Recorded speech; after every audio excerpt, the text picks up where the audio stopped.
Bħal dan iż-żmien sena kienet fl-eqel tagħha l-kontroversja dwar il-fatt li l-Partit Nazzjonalista ma kienx qiegħed iħallas il-ħaddiema tiegħu.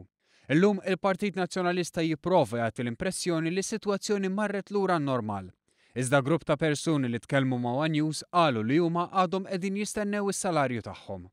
Persuna li kien jaħdem mal-midja tal-Partit Nazzjonalista fuq bażi part-time spjega kif għad fadallu jieħu pagamenti ta' xogħol li ħadem bejn Marzu u Awwissu tas-sena 2013 u sostna li bħalu hemm oħrajn. Fil-fatt ma kienx l-uniku wieħed li jagħmel kuntatt magħna. L-eks impjegat li għalkemm irrabjat xtaq jibqa' anonimu għax għadu jittama li jieħu xi ħlasijiet qal li fi żmien li twaqfu mix-xogħol kienu nataw l-impressjoni li se jgħaddu l-ħlasijiet sa ftit wara Settembru tas-sena l-oħra. Iżda sal-lum 12 xahar wara dan għadu mhuwiex il-każ.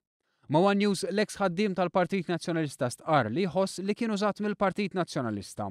Qal li hu dejjem għamel l-almu tiegħu u fl-aħħar tax-xahar l-inqas li kien jistenna kien li tidħol il-paga. Fuq kollox huwa sostna li fil-waqt li hu u persuni oħra għadhom mingħajr paga, il-kap Simon Busuttil ma ddejjaq xejn jagħti impjieg lil persuni qrib tiegħu.